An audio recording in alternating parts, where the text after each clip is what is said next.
Bienvenue et merci d'être là en direct comme tous les soirs sur LN24 pour se balader une nouvelle fois au cœur de nos régions, au cœur surtout de vos préoccupations et de votre actu. Votre actu qui nous emmène ce soir du côté de Virton. C'est là qu'on lancera l'alerte rédac dans un instant. Virton désespéré à l'idée d'accueillir des médecins généralistes. Et pour ça, ils sont prêts à sortir le chéquier. On avait parlé d'une prime de 12 000 €. Ils vont même plus loin cette fois. Va-t-on vers une guerre des communes et des villes pour obtenir les meilleurs médecins? C'est la question qu'on se posera ce soir. Nous lancerons aussi les Belges face au monde avec un 21 juillet en préparation, oui, mais avec nos militaires masqués. C'est une demande du ministre de la Défense, Theo Franken, qui, sans tomber dans la paranoïa, veut éviter de prendre le moindre risque dans un monde en tension. Va-t-on trop loin? C'est une nouvelle question qu'on posera ce soir.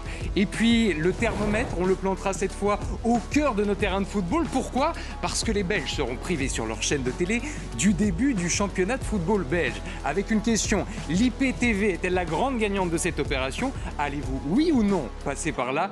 On en parlera ce soir avec 4 débatteurs et puis surtout avec vous. Ça se passe chez nous et encore une fois, c'est sur LN24.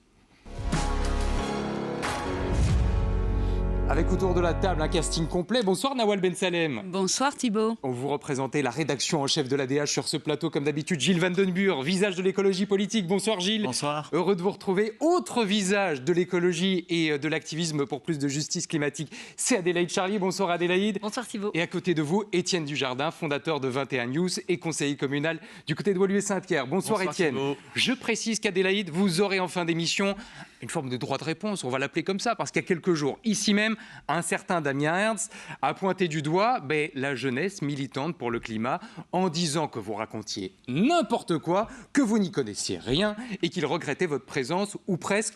Vous aurez l'occasion de lui répondre, les yeux dans les yeux. Il est déjà en train de faire des petits bonds sur son canapé, mais on le garde au chaud pour tout à l'heure, parce qu'avant ça, place à la une du jour.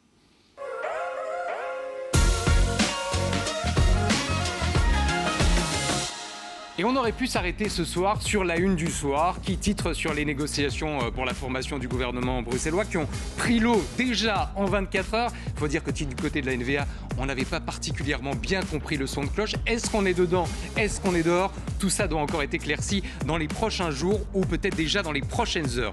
On aurait pu aussi s'arrêter évidemment sur la une émouvante, troublante de l'ADH avec ce jour noir et la photo de Thierry Ardisson qui nous a quittés hier à l'âge de 76 ans. Thierry Ardisson qui fera déjà l'objet d'un documentaire diffusé mercredi soir sur TF1 et ça aussi ça fait beaucoup jaser alors qu'il n'a même pas été enterré. Et puis c'est sur la une de la Meuse qu'on va s'arrêter ce soir avec le retour d'un homme politique qu'on connaît bien mais dont on avait perdu un petit peu la trace depuis quelques mois. Ça y est, on reparle de Didier Reynders et plus exactement de cet homme-là, son bras droit, Jean-Claude Fontinoy, dont vous allez découvrir l'image. Il l'a accompagné durant toute sa carrière. Il a été perquisitionné hier dans le cadre de l'affaire Reynders, au même titre qu'un autre homme dont vous allez découvrir le visage là aussi. Il s'appelle Olivier Tenissen, il est antiquaire, il est marchand d'art. On va tenter d'y voir un peu plus clair sur cette affaire dans un instant, mais d'abord, Nawal, est-ce que vous avez l'impression que les Belges comprennent ce qui se passe? On va faire des perquisitions chez un vieux bras droit dans son village namurois, chez un antiquaire, mais on ne comprend pas très bien ce qui se trame derrière tout ça.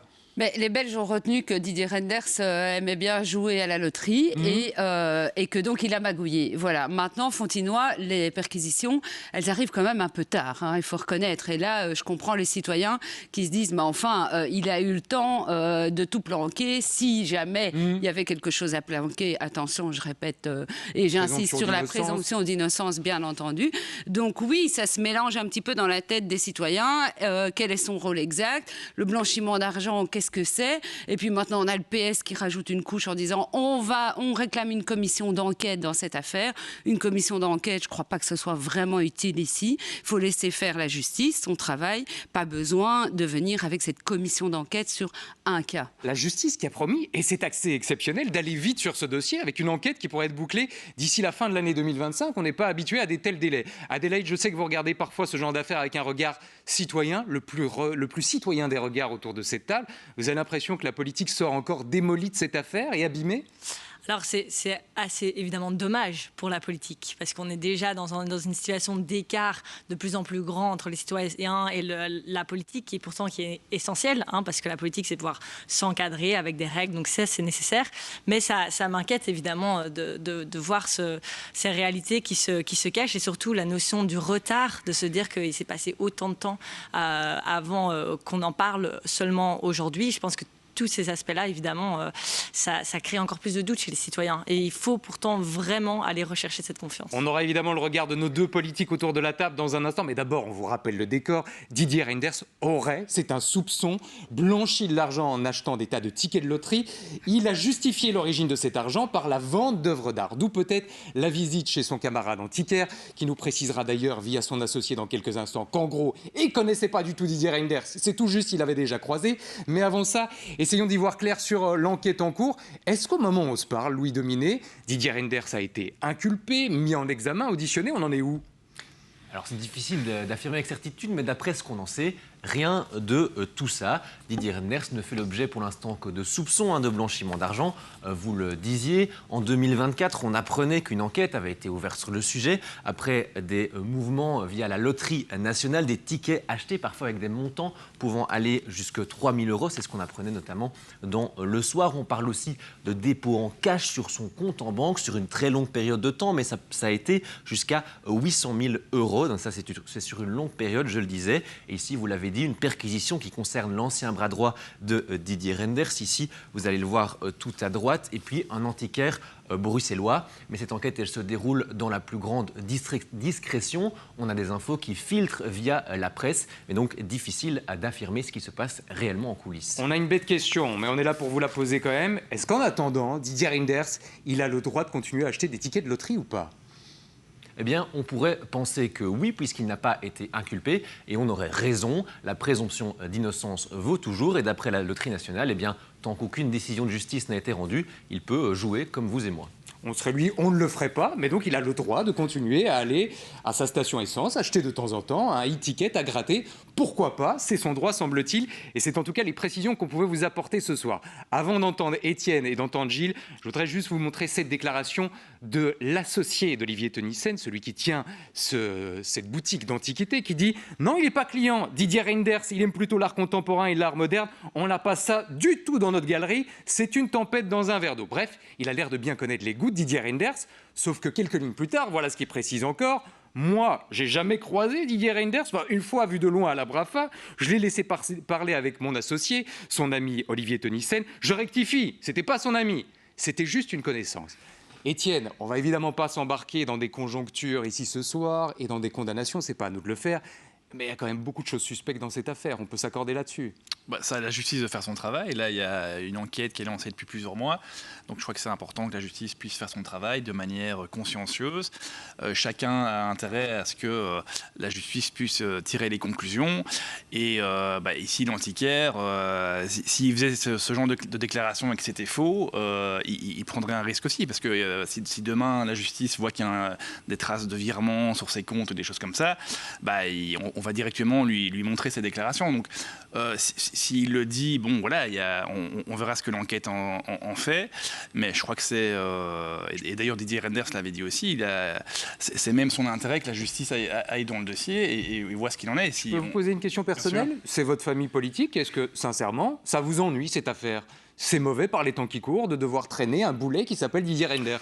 En fait, ça m'ennuie pour la politique en général. Dans le cas particulier de Didier Reynders, il était quasiment déjà, entre guillemets, fini au niveau politique, dans le sens où il était déjà retraité. Donc, il n'était même plus commissaire européen. Il était déjà, entre guillemets, à la pension. Bien sûr, c'est une grande figure politique de ce pays. Donc, forcément, quand quelqu'un est mêlé à ce genre d'affaires, c'est jamais bon.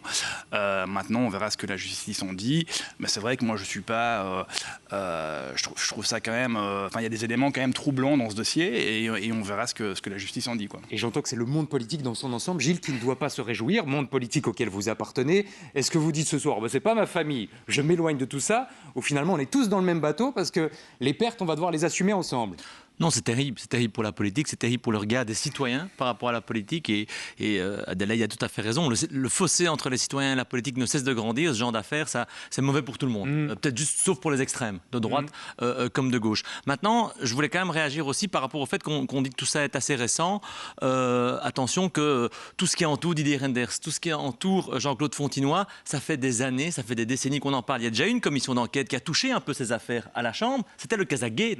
En fait, quand on creuse ce qui s'est passé à l'époque, il y avait déjà des soupçons de blanchiment d'argent, il y avait déjà des soupçons de collusion, qu'on ne savait pas très bien ce qu'on faisait avec certaines énormes sommes de cash. Il y a des livres qui sont parus, vos confrères ont écrit des livres sur le clan Reynders, Philippe Engels, tout ça ressortait déjà. Donc cette ambiance malheureusement de mauvaise, non seulement de mauvaise gouvernance, mais de gros problèmes éthiques, de soupçons de pot de vin, de collusion avec des pays comme le Kazakhstan, honnêtement, c'est pas nouveau. Alors on peut regretter que la justice soit lente, mais en tout cas, l'avoir dénoncé, avoir porté ça au Parlement, avoir porté ça dans les médias, écrire des livres dessus, ça se fait depuis des années. Moi, je suis surtout surpris que politiquement, y compris la famille de Didier Reynders, politique, le MR, n'ait pas réagi peut-être plus tôt. Alors maintenant, présomption d'innocence, la justice doit faire son travail, je suis d'accord, mais tout ça n'est pas nouveau. Je dirais les signaux orange, voire orange vif, étaient déjà là depuis longtemps. Je rappelle que l'homme qui avait lancé l'alerte s'appelle Nicolas Hulens, qui était agent à la Sûreté d'État et qui a, depuis, dans un tout autre contexte, tué sa belle-mère. Il est actuellement en détention ou sous bracelet électronique. Voilà pour le premier visage du jour, ou les premiers visages du jour, avec Didier Reynders en figure centrale. Il y en a d'autres et ils sont aussi de chez nous.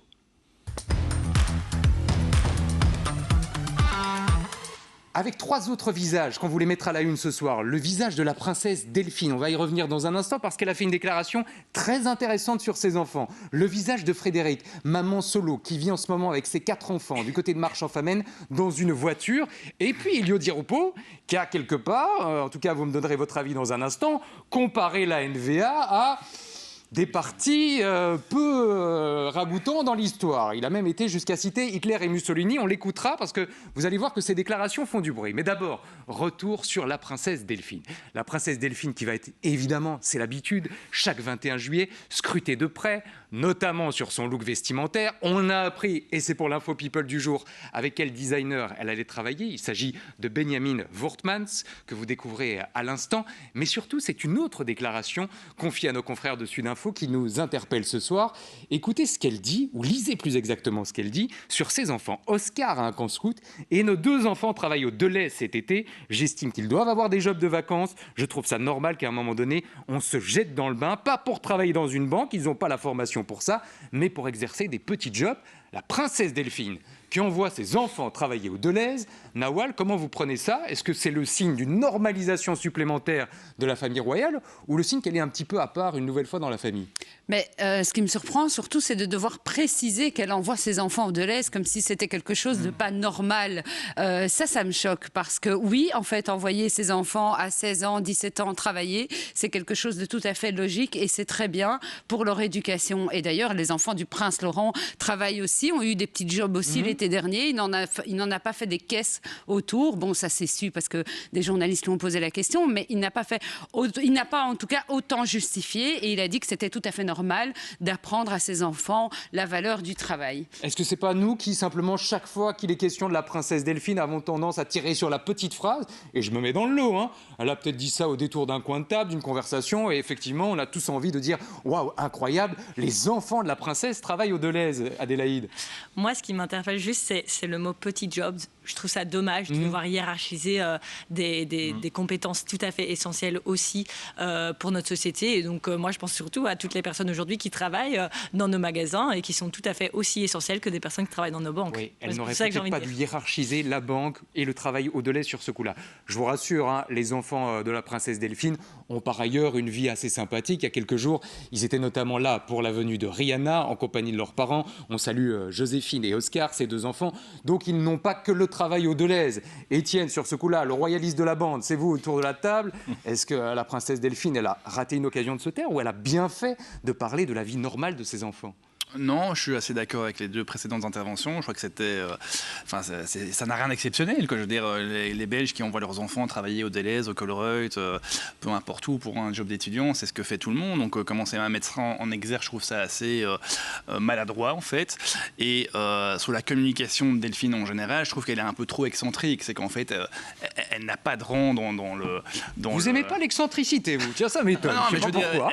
elle devrait être un peu plus discrète. Je veux dire, elle n'a pas vraiment de rôle officiel, et donc là, elle prend un peu parfois une posture pour faire parler d'elle. Enfin, c'est un peu ça. Après, et en plus ici, je trouve que elle aurait mieux fait de se taire. Effectivement, vous avez raison. Il y a d'autres enfants de la famille royale qui travaillent et personne n'en parle. Et en fait, c'est ça en fait la finesse et le chic entre guillemets, c'est de dire tiens, en fait, on travaille comme des autres Belges et on le dit pas, parce qu'en fait, quand vous faites une communication là-dessus, je trouve que ça casse un peu le. Ouais, du coup, j'ose pas vous dire que le designer qu'elle a choisi est un designer queer et qui a l'habitude de faire des tenues un petit peu originales, disons ça comme ça. Mais vous aurez l'occasion de les découvrir lors du 21 juillet. Je suis sûr qu'on fera le débrief avec vous. Deuxième visage dans l'actu, c'est un visage qui nous a interpellés, celui de Frédéric. On est du côté de Marche-en-Famenne. Frédéric vit seul avec ses 4 enfants, dont un enfant de 19 mois, dans une voiture. Elle a, pour des raisons personnelles, quitté l'homme ou le compagnon de sa vie. Elle n'a pas de travail pour l'instant parce que toute son activité consiste à s'occuper de ses enfants et à leur trouver un logement. Je vous propose de l'écouter parce que vous allez voir que c'est vraiment le système des brouilles au quotidien. On redescend tous nos sièges, on met des couettes au milieu pour boucher un peu tous les trous. J'ai 3 enfants qui dorment ici, à moitié dans mon coffre, sur mes sièges. Et j'ai mon tout petit qui est à côté de moi et moi qui suis sur mon siège conducteur. Et voilà, on essaie de se débrouiller comme on peut. Évidemment, les nuits sont très courtes et quand il fait chaud, c'est encore pire. Alors, le CPAS de Marche-en-Famenne a réagi en disant « On propose des solutions, on laisse personne au bord de la route ». Donc, ce serait évidemment intéressant d'avoir l'analyse complète de ce dossier que nous ne possédons pas ce soir. Mais tout ça tombe, Gilles, à un moment où on a beaucoup parlé des mamans solo. Et vous voyez à quoi je vais faire allusion. Samedi, dans les pages de la Libre Belgique, Georges-Louis Boucher a déclaré ceci. Parmi mes collaboratrices OMR, certaines sont des mères célibataires, ça ne les empêche pas de travailler. D'accord, être mère célibataire, c'est compliqué jusqu'à l'âge de l'entrée à l'école, mais après, ça demande juste un peu d'organisation. Mais c'est possible. Quand on voit Frédéric et sa situation de Frédéric, on se dit que sur ce coup-là, il a peut-être pris un raccourci, non? Oh, alors des raccourcis, le président du MR en prend malheureusement beaucoup dans ses déclarations. C'est tous les jours une déclaration différente. Quand j'ouvre la presse, si on doit toutes les commenter, on passera sa vie à ça. Et je pense que malheureusement, c'est pas souvent basé sur des expériences de terrain ou du fond. Ici, c'est surtout le drame d'une mère de famille, où vous l'avez dit, vous l'avez montré. Je pense que c'est une question très politique, en fait. Une question très politique de est-ce qu'on supporte aujourd'hui en Belgique, un pays riche à l'échelle mondiale, d'avoir effectivement ici une femme seule avec ses enfants qui doit dormir dehors, en tout cas dans sa voiture. Je pense que on peut tous répondre pour dire que c'est totalement inacceptable. Alors, heureusement, il y a des solutions en Belgique. Heureusement, vous l'avez dit, hein, effectivement. C'était la première question que j'allais poser. Que fait le CPS? Il y a des recours aujourd'hui, heureusement, pour ce genre de choses. Mais quand on voit la tendance que prend nos gouvernements aujourd'hui, qu'ils soient fédéral, qu'ils soient wallons, en Flandre également, c'est effectivement se dire la sécurité sociale, on va économiser dessus, on va diminuer l'argent pour pouvoir aider un maximum les personnes. Je pense que le résultat, c'est malheureusement ce genre de choses-là. Je ne connais pas ce cas particulier, je ne connais pas évidemment la dame, mais il faut se dire que demain, si on définance les CPS, si on définance les politiques sociales, eh bien de plus en plus de gens qui seront dans des vraies difficultés, qui ont peut-être envie de travailler, parce que toujours ce discours très porte donneur de leçons, de dire ces gens veulent pas travailler, on pointe du doigt. Je suis aide-ménagère, j'ai une formation d'aide-ménagère, mais désolé, avec les 4 enfants. Mais donc il y a des vraies urgences, c'est ça ici, et c'est politique, en fait, des vraies urgences sociales où on doit pouvoir répondre, et effectivement c'est au CPS en priorité à pouvoir trouver des solutions, que ce soit de logement, que ce soit de revenus minimum. J'ai une proposition malhonnête à vous faire pour la DH, Nawal. Est-ce que ce serait possible d'envisager une rencontre, Frédéric, Georges-Louis Boucher, juste pour qu'ils échangent leurs idées là-dessus,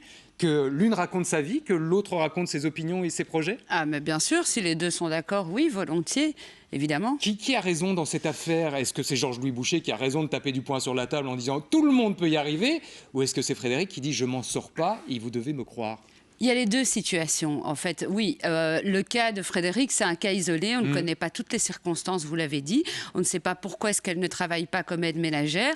Maintenant, il y a aussi une réalité, c'est qu'on ne peut pas aujourd'hui dire qu'en tant que maman solo, on n'a pas la possibilité de travailler, on est obligé de rester à la maison. C'est faux. J'ai été aussi maman solo dans ma vie. Je n'ai jamais arrêté de travailler. J'ai eu une maman solo qui a travaillé aussi. Donc, avoir donné l'excuse des enfants pour ne pas aller travailler en disant je suis maman solo, je n'y arrive pas, c'est ça à mon avis que Georges-Louis Bouchet a voulu dire, c'est qu'on ne doit pas trouver ce prétexte-là. Mais ça ne veut pas dire que la situation de Frédéric n'est pas dramatique et qu'elle ne trouve peut-être pas de travail. Mais je ne sais pas si elle en cherche, moi. C'est tout ce que je veux dire. C'est toujours le problème du cas général et du cas particulier. Frédéric, elle a même écrit au roi via l'intermédiaire de sa marraine, c'est dire à quel point elle est désemparée. Comment vous regardez, vous, sa situation aujourd'hui en disant il y a un problème dans la chaîne quelque part, là ?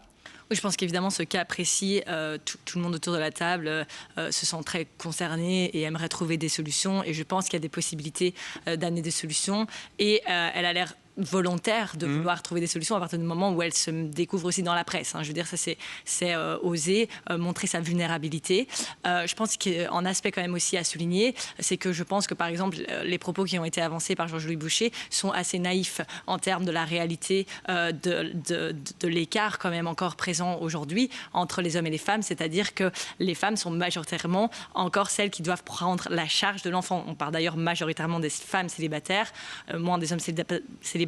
Mes propos ici ne sont pas idéalistes, mais soutenus par des statistiques qui démontrent que cette charge est vraiment présente. Ce que vous voulez dire, c'est papa solo, c'est plus simple que d'être maman solo aujourd'hui. C'est pas seulement ça que je dis. Je pense que c'est toujours difficile quand on est parent seul, et je ne suis pas parent, donc je ne vais pas avancer. Je ne parle pas de mon expérience personnelle. Je lis juste ce qui est soutenu par des statistiques, de montrer que c'est une charge de travail qui est aujourd'hui présente. Évidemment que je pense que beaucoup de femmes, même très carriéristes, aimeraient pouvoir aller beaucoup plus loin dans leur carrière, et c'est évidemment parfois, et non pas seulement parfois, très souvent beaucoup plus compliqué pour elles de pouvoir s'épanouir dans une carrière alors qu'elles le sont et qu'elles aimeraient aller aussi loin parce qu'il y a cette charge qui est beaucoup plus lourde pour elles. Et je vous promets qu'on tentera de réunir Frédéric et Georges-Louis Bouchet pour un échange. C'est la proposition qu'on va en tout cas lancer dans les prochains jours. Étienne, je voulais vous garder sous le coude le retour d'Elio Di Rupo, qui était de retour dans les médias ce matin pour commenter évidemment toute l'actualité politique, l'actualité internationale, l'actualité européenne. Et on a été frappé par cette petite phrase au micro de Thomas Gadisseux sur la première. Je respecte cette personne. Mussolini a été élu, Hitler a été élu. On lui posait la question de savoir si la NVA au gouvernement, c'était pas finalement normal. Et voilà la comparaison qu'il fait. Alors, quelques secondes plus tard, évidemment, il est questionné sur cette comparaison et il rétropédale à moitié. La NVA Mussolini. Non, pas du tout. Écoutez, ce sont des propos que vous tenez, vous, pas moi. Je dis ça. Pour vous, il a été trop loin sur ce coup-là ou c'est juste un réveil qui est mal passé, il avait oublié de prendre son café et du coup il a fait une comparaison un peu précipitée là. La première phrase est un dérapage sérieux, mais il a tout de suite démenti. Donc en fait, restons sur le démenti. Moi je trouve que Di Rupo, c'est quand même quelqu'un qui a compté dans la politique belge, c'est franchement un vrai homme d'État. C'est quelqu'un qui est en général pas trop sectaire, donc ici je dirais que c'est plutôt un dérapage inhabituel de sa part. En général il contrôle mieux sa communication. Par contre, dans le cas du PS, je trouve ça assez étonnant la séquence qu'on vit par rapport à la NVA, parce que c'est quand même un parti qui a négocié pendant des mois avec la NVA en 2020. Donc en fait, dire maintenant, oui, mais en fait c'est un parti extrémiste, et même chose pour Bruxelles.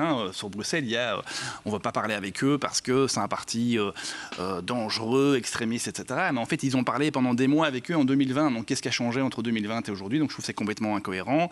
Et on vous dira que le niveau de pouvoir était différent, puisqu'à l'époque c'était Paul Magnette et Bart de Wever qui discutaient au fédéral. Je ne suis pas leur avocat. Encore plus. Donc en fait, s'ils sont capables de gouverner au fédéral, d'autant plus à la région. Je veux dire, il y a quand même beaucoup plus d'enjeux au fédéral qu'à la région. Et donc je trouve que sur Di Rupo, on va lui donner le bénéfice du doute. Je pense que le démenti montre clairement qu'il n'a pas voulu dire ça. Vous avez blanchi Elio Di Rupo ce soir et c'est ça qu'on retiendra. Dans un instant, on va filer au cœur de nos régions, au cœur de votre vie à vous, en allant du côté de Virton. Pourquoi? Parce que du côté de Virton, on cherche désespérément des médecins et on est prêt à payer très cher. Mais quand je vous dis très cher, c'est vraiment très cher pour les trouver. Va-t-on vers une surenchère des communes pour obtenir les meilleurs médecins? On vous en parle dans un instant et c'est sur LFM. Ça se passe chez nous avec le casting le plus éclectique de Belgique, on vous le promet. Nawal Ben Salem et Gilles Van Den Burg d'un côté de la table, Étienne Dujardin et Adélaïde Charlier de l'autre côté. Adélaïde qui, dans quelques instants, pourra répondre à Damien Hertz, qui, sur ce plateau, avait visé la jeunesse qui était dans les rues pour le climat depuis des années et des années en s'en prenant directement à eux. Oui, moi, ça ne m'étonne pas. Je vais être franc avec vous. Je n'ai jamais aimé ces activistes du climat. Je les ai toujours trouvés... Même à l'époque des marches, là ? Absolument inutiles à la cause climatique. Ils sont trop extrêmes. Ils ne connaissent pas le secteur de l'énergie. Ils ne savent pas vraiment les mesures politiques, en fait, à mettre en œuvre pour, on va utiliser les mots, sauver le climat, réduire nos émissions de gaz à effet de serre. Vous êtes inutile et vous ne connaissez pas le secteur. Voilà les accusations de Damien Hertz, auxquelles c'est promis, vous aurez le temps de répondre. Mais avant ça, place à l'alerte rédac.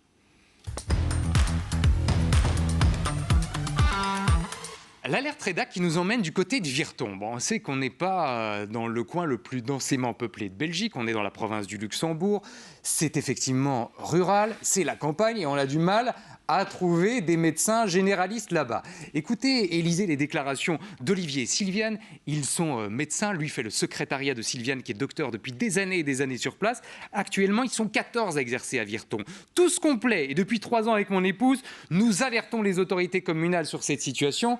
La situation qui semble avoir une seule réponse du côté des autorités, réponse qu'on pourrait mettre en image, c'est le cash. L'argent. Voilà comment on va trouver des médecins généralistes grâce à des primes. Louis, vous avez été voir du côté de Virton. Combien on proposait exactement aux médecins pour venir s'installer là-bas sur place ? Parce que, semble-t-il, ça a encore augmenté au cours des dernières heures.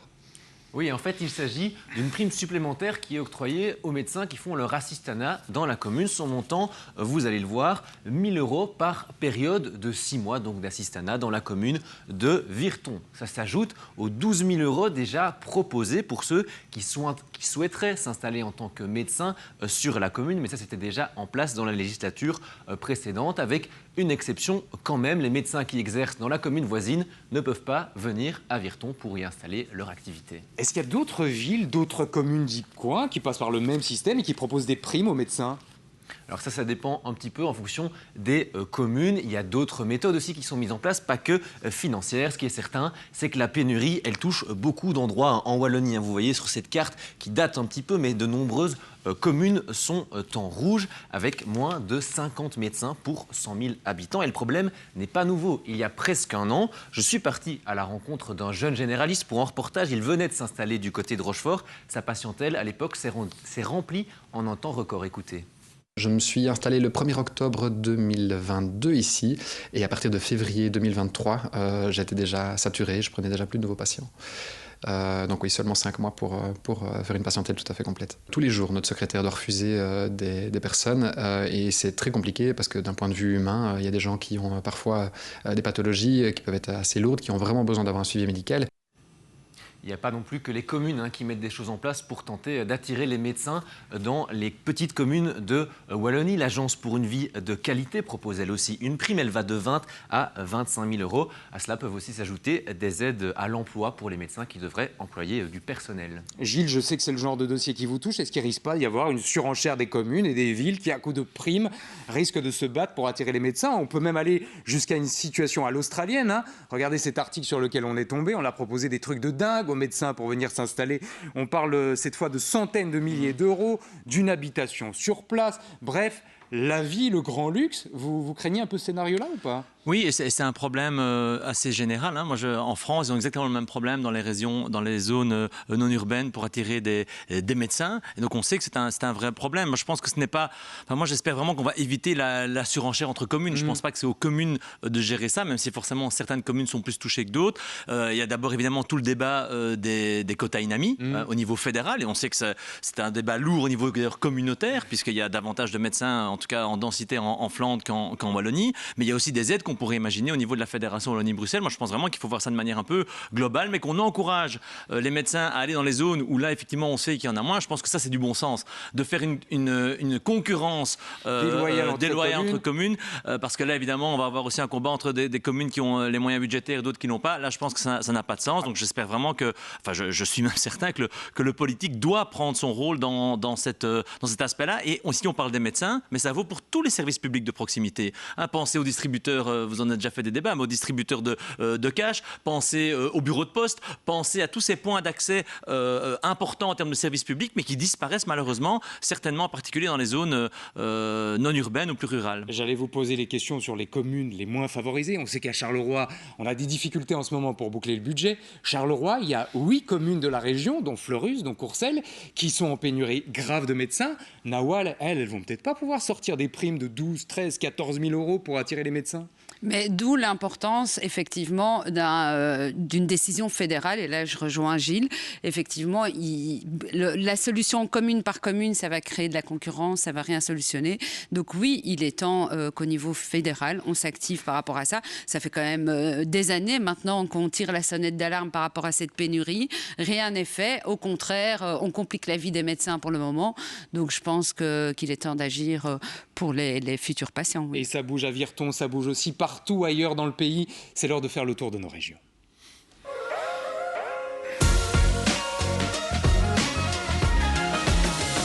Ça bouge d'abord du côté d'Amay, où évidemment la direction de l'école du Rivage est très inquiète. Pourquoi ? Parce qu'il manque 3 élèves. 3 élèves, et si on ne les trouve pas d'ici la fin de l'été, eh ben, ça sera fini de la classe de maternelle et aussi des institutrices qui travaillent dans cette école. Elle lance donc un appel pour des parents, des familles qui seraient intéressés à l'idée de rejoindre leur école. On s'arrête aussi à Ancy où Herman a vu des gens du voyage débarquer dans son champ. Il doit le remettre en état aujourd'hui.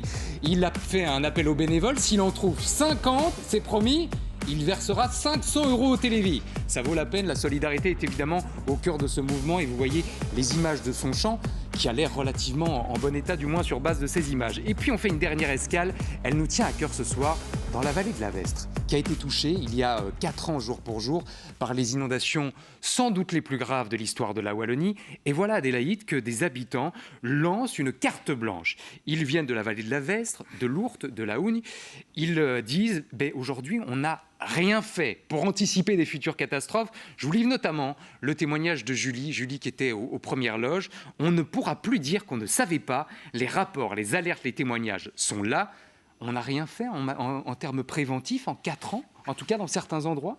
Écoutez, Thibault, vous savez qui je suis. Je ne fais que continuer à alerter depuis plus de 7 ans sur ces questions de justice climatique. Donc, c'est hyper important de pouvoir partager, évidemment, ce type de témoignage, surtout aujourd'hui, parce que je ne sais pas si vous savez, c'est la journée européenne des victimes touchées par le dérèglement climatique. C'est une journée qui a été mise en place à un niveau européen depuis nos inondations ici en Belgique. Et donc, merci de mettre en avant ce témoignage, parce que c'est évidemment ce qu'on doit continuer à rappeler quand on parle du dérèglement climatique. On ne parle pas seulement de l'impact sur l'environnement, c'est-à-dire souvent nous on le distingue loin de nous comme si ça ne touchait pas des forêts, des champs. Non, on parle littéralement des vies des citoyens, aussi de Belges. On pourrait refaire référence aussi à la canicule qu'on a eue il y a moins d'une semaine maintenant. Donc ça nous impacte aussi et merci de mettre en avant ce type de témoignage. Très peu a été fait, pas assez en termes de rapport, je parle. Et surtout aujourd'hui, si je peux préciser, politiquement, ce qui se passe, c'est un retour en arrière sur énormément de décisions liées à des politiques environnementales qui sont nécessaires. Par exemple, s'assurer que toutes les entreprises, surtout les multinationales, soient contraintes à des objectifs de climat. Tout ça est remis en question, voire détruit comme texte. Là, vous parlez du programme environnemental et climatique du nouveau gouvernement qui vous a, je crois, déçu plus d'une fois. Je reviens parce que c'est tout à fait lié, évidemment, afin de s'assurer qu'il y ait le moins de victimes dans le futur. Je reviens juste un instant sur ces déclarations. On sait qu'il y a une enquête judiciaire sur les inondations de 2021 qui patine en ce moment, notamment parce qu'on n'a pas réussi à payer les experts judiciaires, on en parlait hier. Mais ça veut dire quoi ? Que les élus actuels, s'ils ne prennent pas des mesures et si une catastrophe se reproduit, ils seront cette fois coupables et comptables devant l'histoire ? Ils n'auront aucune excuse ? Je pense qu'aujourd'hui, les personnes qui n'agissent pas en urgence, comme dans ce cas-ci, sont évidemment des personnes qui n'ont pas mis en priorité ce qui devrait l'être aujourd'hui, en urgence. Donc évidemment, moi je... Étienne, on a évidemment tous les dossiers indemnisation, remise en état des maisons quand c'est possible. Et je crois que ces dossiers-là avancent, même s'ils sont loin d'être réglés pour tout le monde. Mais il y a le côté prévention, anticipation. On a l'air de dire dans la région qu'on n'a rien fait pour éviter une future catastrophe. Oui, mais en fait, sans vouloir faire du jeu politique, en fait, le responsable de ça, il y a 3 ou 4 ans, c'était le ministre Henry. Qu'est-ce qu'il a fait en 3 ou 4 ans et qu'est-ce qu'on fait aujourd'hui ? Et donc, commencer à dire, tiens, il faut taper sur les multinationales parce que ça a cause d'elles qu'on voit ça. Moi, je crois le contraire. En fait, je crois qu'on a besoin des multinationales pour créer de la richesse, pour payer des impôts. Et grâce à ça, il faut faire des bassins d'orage. Oui, mais si les multinationales je vous ai pas interrompu.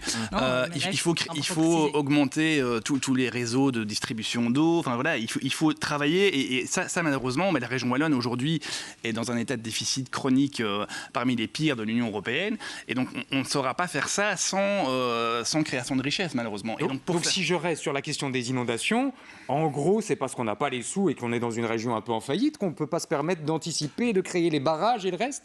Alors moi, je pense exactement l'inverse, en fait. Je pense qu'il faut investir aujourd'hui pour éviter les catastrophes de demain, parce qu'on sait que le coût, que ce soit les inondations en Wallonie, mais on a vu... je dis qu'il faut investir aussi. Hein. Ah, ok, parce que je ne l'avais pas entendu, donc ça m'a échappé. Mais donc, tant mieux, je veux dire qu'il y ait un consensus là-dessus. Je pense que c'est... Parce qu'on parle de prévention, évidemment, mais prévention, c'est investir aussi dans des politiques en lien avec la biodiversité, en lien avec les constructions, l'aménagement du territoire, donc c'est tout à fait global. Et moi, j'ai presque envie, alors je ne sais pas si c'est possible de réconcilier les avis d'Étienne et Adélaïde, évidemment, mais je ne pense pas que c'est un combat. C'est pas impossible, mais ce serait un exploit. Enfin, moi, je suis convaincu que, en tout cas, une grande partie du monde économique a envie aussi de relever ce défi. Alors, pas tout le monde. Il y a plein de grosses boîtes qui n'ont pas envie, mais la majorité, je suis convaincu, a envie. Et donc là, il faut aussi pouvoir se dire, allons ensemble, effectivement, diminuer les émissions de CO2, investissons ensemble et soyons au niveau européen leader là, parce que là, on sait bien que dans les autres régions du monde, si je regarde vers les États-Unis, si je regarde vers la Chine, là honnêtement, je suis un petit peu moins optimiste par rapport à la volonté des industries de vouloir faire quelque chose. Mais ici, on est en Europe, on a un vrai levier. Mais je suis d'accord qu'au niveau des gouvernements actuels, qu'ils soient nouveaux wallons, flamands et fédéraux, on a laissé tomber en fait l'investissement dans le climat parce qu'il n'y a plus rien. Ouais, et ça, moi, je le regrette. Qui tirent la sonnette d'alarme. Oui, bien sûr, on n'a rien fait. On n'a rien fait, Adélaïde, pour conclure là-dessus. Juste sur les entreprises.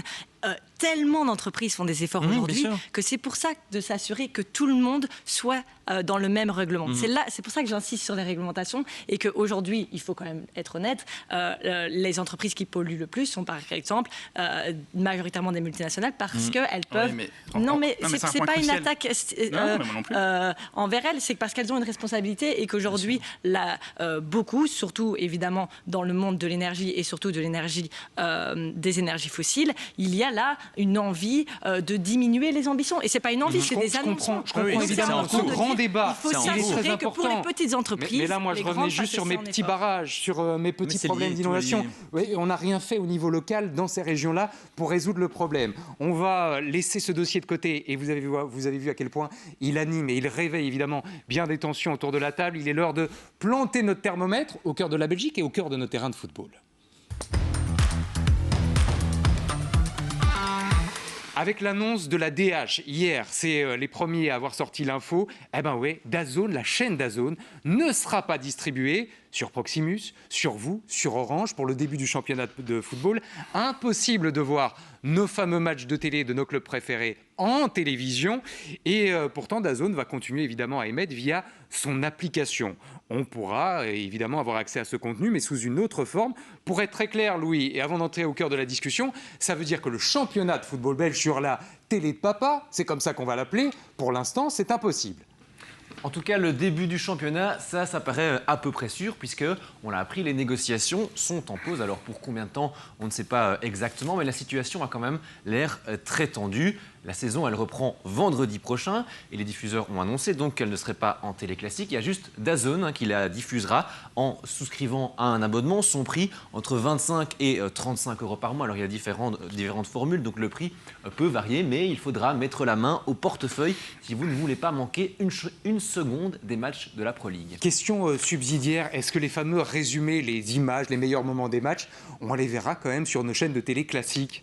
Alors je vous rassure, oui, vous les verrez, mais probablement pas comme vous en avez l'habitude aujourd'hui. DAZN le confirme, ils proposeront via ces applications, là aussi, des matchs, des résumés de matchs avec des voix off. Ils seront publiés tout au long du week-end et seront gratuits. Et puis le dimanche, une émission en studio devrait aussi permettre de commenter les matchs d'ici le mois de septembre, elle aussi gratuitement. Pour ce qui est des autres chaînes, on sait qu'il y a beaucoup d'émissions qui parlent des week-ends sportifs. Et bien là, elles devront probablement faire sans images. Les discussions sont encore en cours, mais pas d'accord jusqu'ici. comme pour les droits de diffusion, évidemment, tout ça pourrait évoluer dans les prochaines semaines. Avant de vous demander si tout ça, c'est un cadeau pour l'IPTV, qui n'attendait que ça pour gagner des nouveaux adhérents, des nouveaux clients, des nouveaux membres, est-ce que pour vous, Nawal, sur ce coup-là, on est en train de défavoriser les Belges un peu plus âgés, les seniors, qui n'ont pas l'habitude d'aller sur une application, qui aiment bien leur bonne vieille télé, leur bonne vieille télécommande? Mais oui, alors vous allez me répondre qu'on peut quand même mettre cette application sur un écran. Je pense que beaucoup de seniors n'y comprennent absolument rien à ça et sont incapables de le faire. Donc bien sûr, c'est une injustice par rapport à toute une série de citoyens. Et d'ailleurs, on revient sur ce dossier dans l'ADH de demain par rapport à tous les droits, à tous les prix voilà, qui tournent autour. Et évidemment que c'est une incitation à aller vers l'illégal qu'est l'IPTV. Même si moi je dis non et je n'incite pas du tout à y aller et je ne l'ai pas. Mais comment voulez-vous que des gens, quand vous voyez le montant qu'on vous demande pour ces matchs de foot, ne soient pas tentés demain de rejoindre l'illégalité? Je trouve que c'est un scandale. Avec une vraie question de fracture numérique et des réactions qui étaient très courroucées hier sur les réseaux sociaux en apprenant qu'on ne verrait pas le début du championnat de football à la télévision. Beaucoup d'internautes qui ont parlé de scandale, qui ont dit oui, effectivement, cadeau pour l'IPTV qui va de nouveau gagner du terrain. On est parti d'ailleurs vous demander avec Éléonore Talota si vous étiez prêt ou pas à franchir le pas ou si l'IPTV, c'était pas pour vous ou pas vraiment. Ça ne me dérangerait pas du tout d'avoir IPTV chez moi. Je pense que justement, c'est un moyen aussi de permettre à plusieurs personnes d'avoir accès à la télé et tout le divertissement possible. Je ne me suis jamais renseignée sur comment le mettre en place, mais c'est vrai que quand on voit tous les prix des plateformes pour regarder des séries et tout ça, on se dit pourquoi pas avoir quelque chose qui regroupe tout? Moi, ça me pose pas de problème que les gens en ont. Maintenant, c'est toujours la question aussi de savoir un peu ce qu'on finance, parce qu'on paye, c'est des trucs pas très légaux, on sait pas trop où l'argent part. Maintenant, moi, j'ai pas de problème avec les gens qui en ont, et ça pourrait arriver que j'en ai chez moi aussi, franchement. J'ai pas besoin, en fait. Il y a assez de solutions qui existent maintenant pour ne pas devoir tricher. Ça peut être utile sur le fait qu'il y a beaucoup de choses qui sont sur un endroit et qu'il ne faut pas chercher ou sur Netflix ou sur Disney+, ou ce genre de choses. C'est pratique en fait. Oubliez l'espace d'un instant que vous êtes à la télévision et que vous êtes regardé. Est-ce que vous êtes prêt, vous, à basculer vers l'IPTV? Vu le contexte, vu l'impossibilité de regarder le foot à la télé, je veux un oui ou un non sur vos fabuleuses ardoises qui vous sont gracieusement offertes par l'ensemble de l'équipe de la production. Vous pouvez aller très rapidement sur le oui, sur le non. On n'a pas besoin de commentaires spécifiques. Et c'est vrai que c'est le grand message qui est ressorti des réseaux sociaux hier. Oui, l'IPTV va gagner du terrain. Nawal, je me tourne d'abord vers vous. C'est un non à titre personnel, mais c'est un non politiquement correct ou c'est un non promis juré? Ah non, c'est un vrai non. D'ailleurs, j'ai des amis qui ont l'IPTV et chaque fois on a cette discussion. Pour moi, c'est niette absolue, c'est illégal. Je ne vais pas aller défendre l'IPTV alors que je défends les droits d'auteur. Ce serait complètement aberrant. Donc c'est non. Catégorique. Et comme vous avez l'habitude de dire tout ce que vous pensez sur le plateau, je suis prêt à vous croire à 100% sur ce coup-là. Gilles, je vois un non, même chose. Est-ce que c'est un non de politique ou c'est un non... C'est non, mais ça ne veut pas dire qu'il ne faut pas se battre pour qu'effectivement le sport et certainement le foot soient accessibles. Moi, ce qui me choque beaucoup, c'est que c'est les prix de 20 à 35 € par mois pour assister de temps en temps à un match de foot. C'est ça qui me met... Mais de là à le faire illégalement, non. Adélaïde, je vois aussi un non. Pourtant, les jeunes sont, semble-t-il, les premiers concernés par l'IPTV, notamment parce que, évidemment, ces contenus sont chers. Je comprends tout à fait. Et j'ai aussi des amis qui en ont. Moi, pour être 100% honnête, je ne savais pas ce que c'était avant de venir sur ce plateau. Alors moi, peut-être aussi, je ne suis pas représentative de toute la jeunesse parce que je regarde pas du tout assez de séries et de films. Donc, je ne suis pas du tout assez sur ces plateformes-là. Mais je souligne quand même que le plus grand débat dans mes groupes d'amis, c'est où trouver le film qu'on veut regarder ce soir, qui a quel abonnement. Et donc, la stratégie de toi, t'achètes cet abonnement-là comme ça, moi j'ai celui-là et tu me passes ton mot de passe. Tout le monde sait qu'on fait ça. Et je pense que la question, par contre, des droits d'auteur est aussi essentielle. Et donc, pour moi, il faut surtout ne jamais soutenir ce genre de site internet. Mais donc, il y a la question à la fois du prix, mais de la lisibilité de l'offre. On ne sait plus très bien qui diffuse quoi, ou comment le trouver. C'est devenu en jeu, évidemment, de marché. Donc, c'est une compétition. Donc, on comprend ces plateformes, mais en même temps, c'est très, très embêtant, évidemment, pour les citoyens. Étienne, je sais que vous êtes un homme de droit et que vous êtes là pour le faire respecter. Je vois donc un grand nom qui ne m'étonne qu'à moitié. Et comment est-ce qu'on fait en attendant si on n'a pas accès à ce contenu à la télé ? Donc déjà une question de l'égalité, puis il y a une question en fait, moi je suis pas très informaticien donc j'aurais peur d'avoir des virus avec ce genre de trucs complètement illégaux, et en plus le fond du problème c'est pas une bonne stratégie commerciale de ce genre de plateforme. C'est la même chose en France où il y a la discussion avec Canal+, etc. Et en fait les droits TV sont trop chers aujourd'hui, et en fait quand vous scindez le marché comme ça entre des applications et des distributeurs TV traditionnels, je pense pas qu'au niveau commercial ce soit rentable, et je suis très curieux de voir si DAZN va arriver à rentabiliser leur investissement par rapport à ça, parce que là franchement ils vont se couper de pas mal de gens en refusant d'avoir des accords par exemple avec des grands groupes de presse où on pourrait partager en fait les matchs, les horaires, etc. Je vois que 21 News fait une proposition pour éventuellement diffuser une partie du championnat belge. Vous rappelez effectivement qu'en France, Nicolas de Taverneau, l'ancien patron d'M6, est venu à la rescousse du football français parce que DAZN n'avait plus les moyens de payer le championnat de foot français. On espère évidemment éviter ce scénario en Belgique. Dans un instant, les Belges face au monde, mais face à eux-mêmes aussi, surtout, avec ce défilé du 21 juillet où nos militaires vont être masqués. Théo Franken le demande pour des questions de sécurité. Est-il paranoïaque ou est-il juste rempli de bon sens? C'est la question qu'on vous pose dans un instant. Et puis Adélaïde Charlier répondra en personne à Damien Hirst. Tout de suite. Ça se passe encore et toujours chez nous, ou alors presque chez nous. Il est temps de faire le tour des infos du monde qui ont touché les Belges.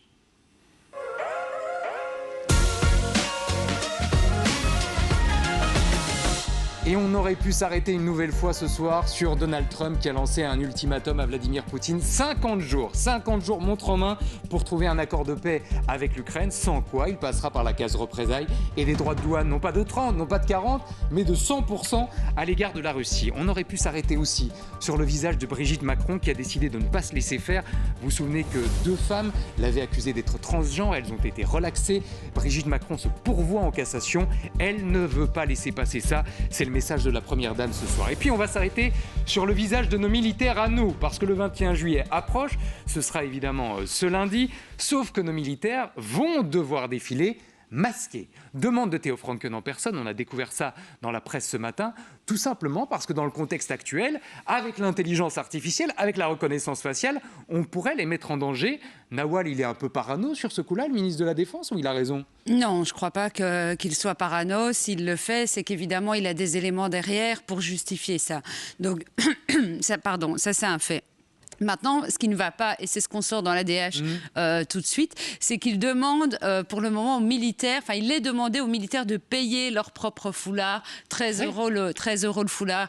Oui, parce que pour l'équipement des militaires, normalement, ils ont un budget annuel et ce budget n'a pas été revu à la hausse. On a 5 milliards pour la défense, mais on ne sait pas acheter des masques. Et donc là, les syndicats poussent un coup de gueule à lire sur le site de l'ADH.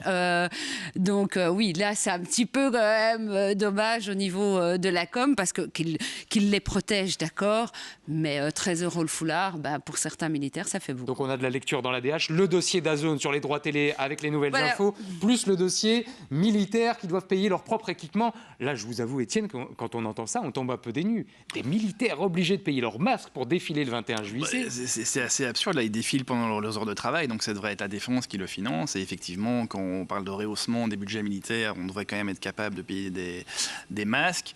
Ils sont indemnisés après, mais en tout cas, pour l'instant, ils poussent un coup de gueule. Maintenant, sur le fond, il doit y avoir des informations qui justifient cette décision.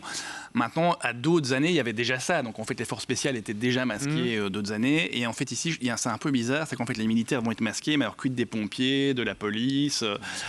Et donc, en fait, est-ce que tout le monde, est-ce que les autres sont à risque s'ils défilent à visage découvert, ou bien est-ce que c'est juste les militaires? Et je trouve ça peut-être un peu excessif, parce que sincèrement, quand je vois le militaire qui fait de la trompette, j'ai pas l'impression que ça va être une grande cible du terrorisme ou.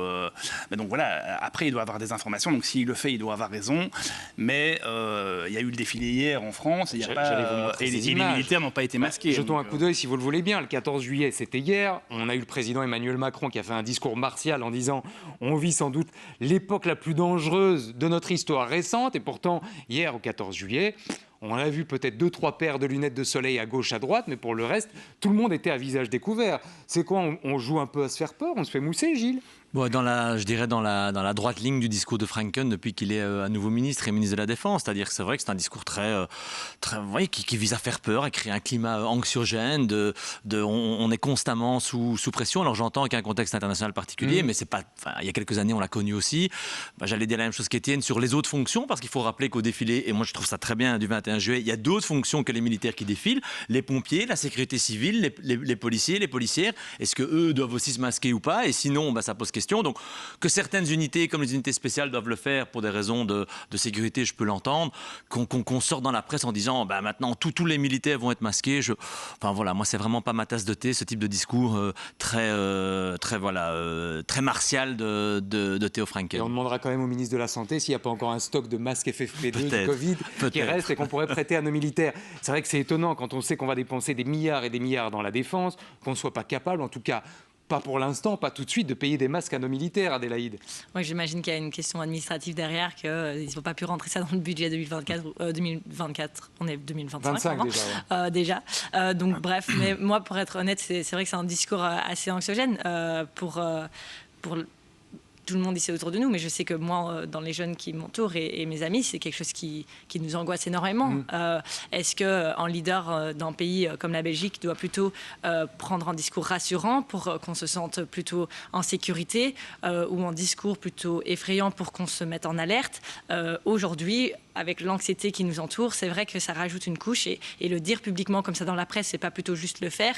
C'est sûr que ça rajoute une couche d'anxiété et je peux vous dire que beaucoup d'entre nous sommes déjà très anxieux. Alors, à propos de dangers, figurez-vous que vous étiez d'une certaine façon sur la liste des dangers potentiels. On en a parlé ici la semaine dernière.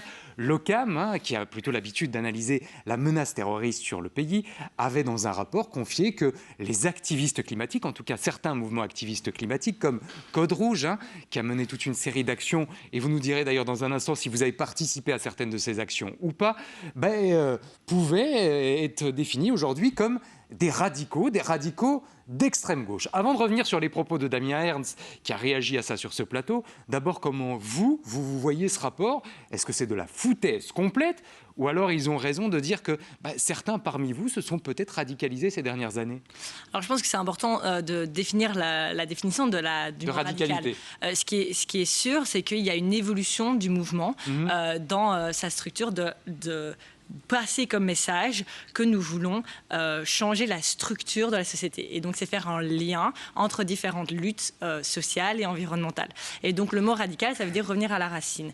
Après, la radicalité dans son message, du coup, c'est ça que je pense intéressant. Après, sincèrement, dans son action, ce qui se passe ici, c'est que la majorité des citoyens qui s'engagent aujourd'hui font majoritairement des marches pour le climat et ont participé aussi, comme moi, par exemple, à des actions de désobéissance civile non violentes, pacifistes, qui permettent de alerter. Et la première action, par exemple, de Code Rouge était hyper intéressante. Ça s'est passé pendant 2 jours. Il y a eu en contact avec la police qui s'est très bien passé, un grand débat alors autour du sujet que nous avions amené, donc la question des énergies fossiles et justement de la place des multinationales autour de ces sujets d'investissement massif dans les énergies fossiles dans un moment de crise climatique. Et donc, je trouve que ça permet de remettre au centre de la table des débats essentiels. Et ça s'est toujours passé mais donc, sans violence. L'OCAM, vous leur dites ce soir, arrêtez de nous surveiller. On n'est pas dangereux. Ma copine Hanouna de Wever, parce qu'elle était pointée du doigt dans le rapport, c'est quelque part votre équivalent flamand. Vous avez été les 2 grands visages de la jeunesse qui se mobilisait pour le climat et pour la planète. N'est pas plus dangereuse que moi. Faites autre chose avec votre argent et surveillez les vrais terroristes, pas nous. Je pense que c'est très important, oui, de leur dire ce genre de message.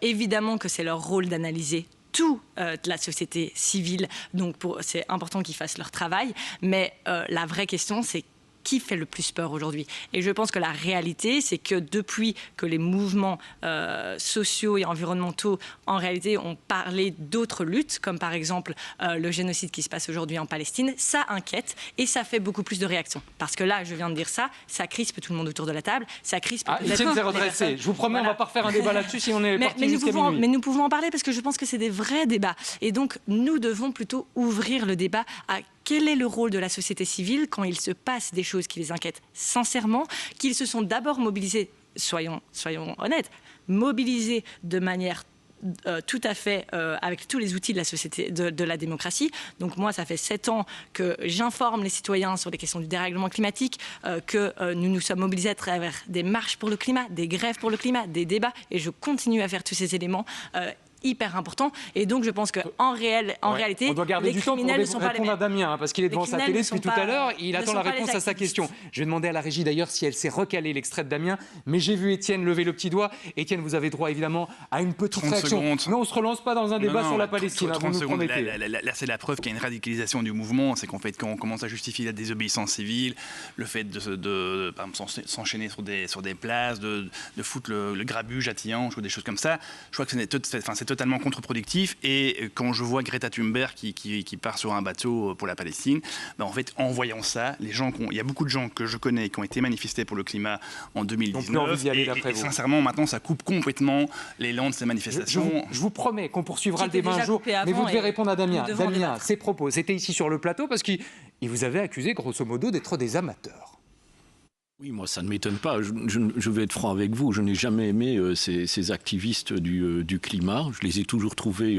Même à l'époque des marches, là absolument inutiles à la cause climatique. Ils sont trop extrêmes. Ils ne connaissent pas le secteur de l'énergie. Ils ne savent pas vraiment les mesures politiques, en fait, à mettre en œuvre pour, on va utiliser les mots, sauver le climat, réduire nos émissions de gaz à effet de serre. J'ai une bonne nouvelle, c'est que vous allez pouvoir lui répondre. J'ai une mauvaise nouvelle, c'est qu'il va falloir faire ça en 90 secondes. Oh my God. Mais je pense que la première chose à dire, c'est que c'est une infantilisation de tous les jeunes qui se sont engagés et qui s'engagent encore aujourd'hui dans la lutte contre le dérèglement climatique. Donc j'en suis désolée pour tous les jeunes qui nous regardent ce soir. Continuez votre engagement, il est essentiel.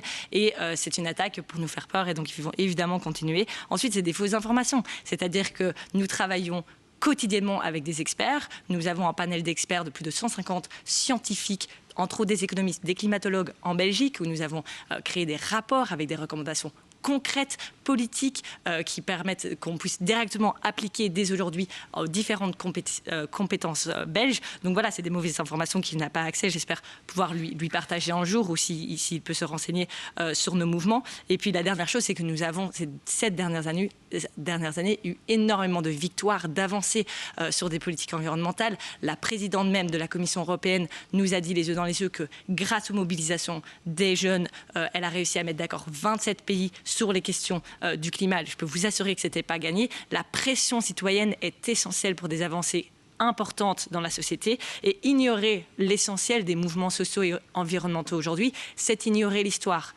Regardez l'histoire et comment les grandes avancées sont apparues. C'est grâce aux citoyens qui se sont emparés de ces sujets. Et donc j'invite tous les citoyens à surtout continuer de vous engager parce que c'est très très très important. Ce qui m'ennuie, c'est que maintenant Damien va demander un droit de réponse au droit de réponse et on est parti comme ça pour boucler. Merci à tous les 4 d'être venus au cours de cette émission un peu particulière. Merci Gilles, merci Étienne, merci Adélaïde, merci Nawal. On n'oublie pas la DH de demain avec ses dossiers sur nos militaires et sur les droits télé.